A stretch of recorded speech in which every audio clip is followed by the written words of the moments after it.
Dad, मैं वापस आ गई। लगता है सुनवू ग्रुप की होने वाली मालकिन अपना रौब जमाने के लिए आई है। मुझे डैड मत कहो, तुम वो हक खो चुकी हो। रुको, डैड ने कहा है ना तुमसे मिलना नहीं चाहते। उन्होंने मुझे बताया कि सिर्फ मैं उनकी बेटी हूँ, समझ गई? तुम उनकी सौतेली बेटी हो और मैं हूँ सगी। तुम्हारी हिम्मत कैसे हुई? एक बात सुन लो, इस घर में कदम रखने की जरूरत नहीं, जाओ। मुझे इस तरह से इम्पल्सिव नहीं बनना चाहिए। अगर मॉम के बारे में पता लगाना है तो इनके साथ अच्छे से रहना होगा, पर पहले डैड के साथ सब ठीक करना होगा। जब मैं छोटी थी, आपके साथ फिशिंग करना बहुत पसंद था। क्या आपको याद है डैड? मैं मछलियों को डरा देती थी और इस वजह से वो भाग जाया करती थी।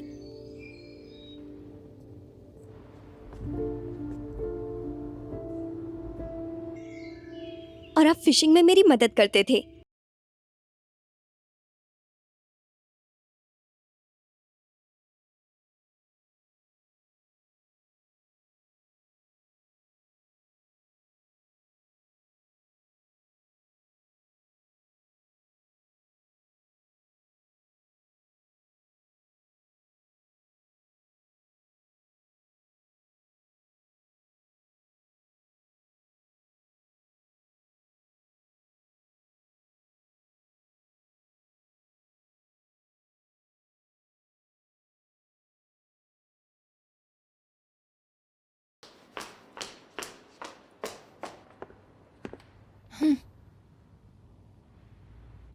ये कब आई?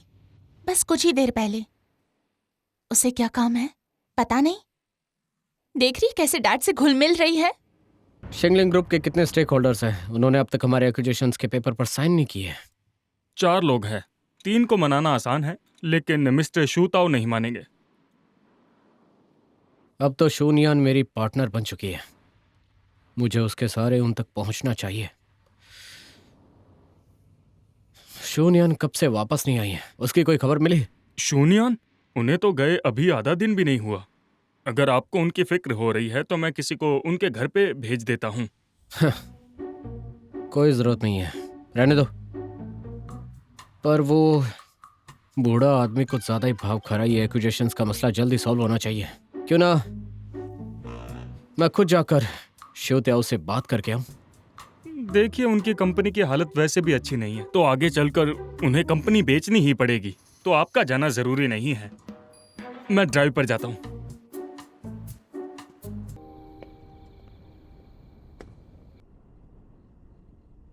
मैं आप दोनों से कई दिनों से मिलना चाहता था, पर कंपनी के काम की वजह से मैं आप दोनों से मिलने नहीं आ पाया। अभी आप यहाँ आ ही गए हैं तो आज यहाँ पर स्टे कर लीजिए। Okay, thank you.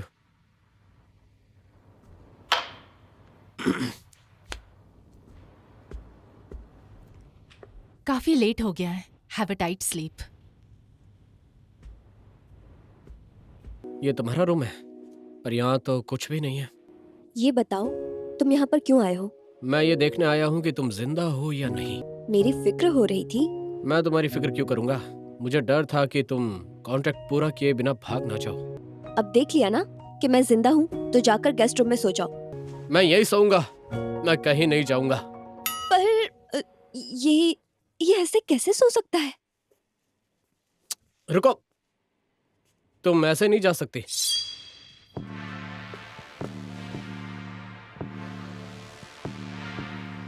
क्यों नहीं जा सकती मैं?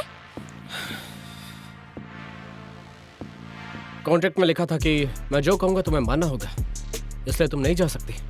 पर तुम्हारे साथ सोने का तो कोई रूल नहीं था। पर ये कॉन्ट्रैक्ट में लिखा है कि मेरे हिसाब से सब चलेगा।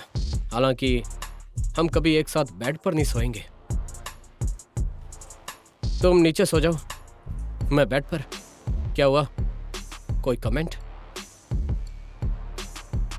जाओ गद्दी ले आओ। खड़ूस कहीं का।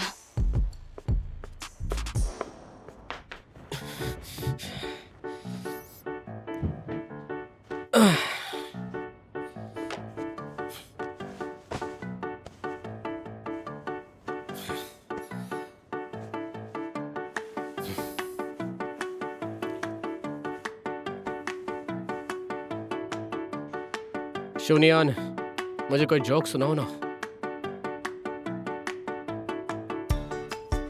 अब इसे क्या हो गया है? चुपचाप सो जाना चाहिए। इसे पता है मैं बोल नहीं सकती, फिर भी जोक सुनाने के लिए कह रहा है। शूनियान, शूनियान,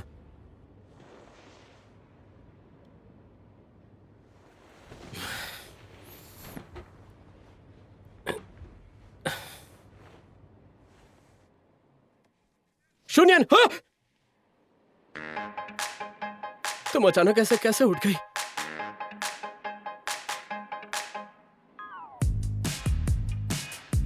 तुम्ही ने तो कहा कि तुम्हें जोक सुनना है, तो वही सोच रही थी। ओके, तो बताओ।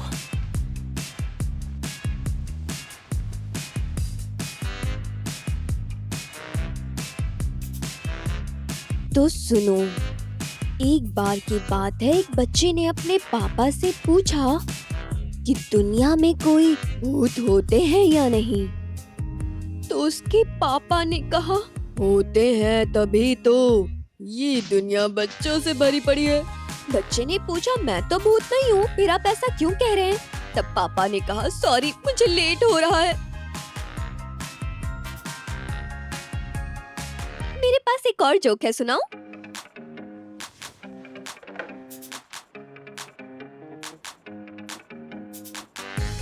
नहीं, जरूरत नहीं, तुम स्टोरी बहुत स्लो सुनाती हो।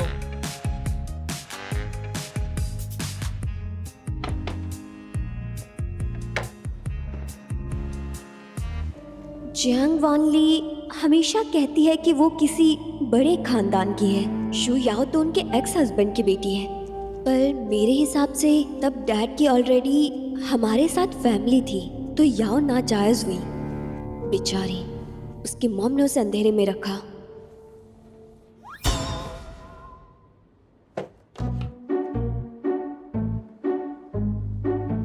तुम मेरे बगल में कैसे सो सकते हो? तुमने मुझे भूतों की कहानियां क्यों सुनाई हैं? मैंने जो तुम्हें कहानी सुनाई वो सच में तुम्हारे लिए हॉरर है? क्या तुम सच में डर गए?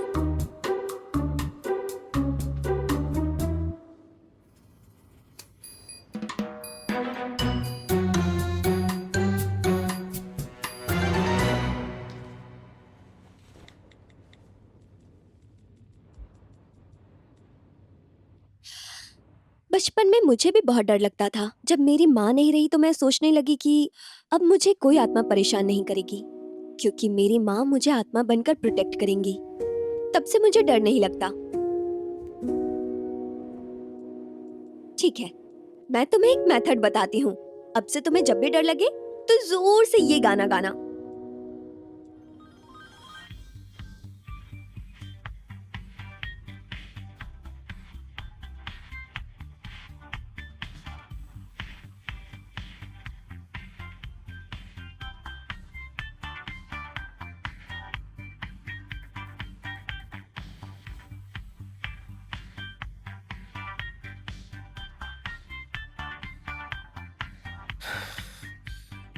सॉरी, पर मैं ये गाना कभी नहीं गा पाऊंगा। 那时你总爱笑着说我好笨，却藏不住的宠溺眼神，牵我手走在缤纷，相拥在橙色黄昏，可你却在浪漫时刻转身。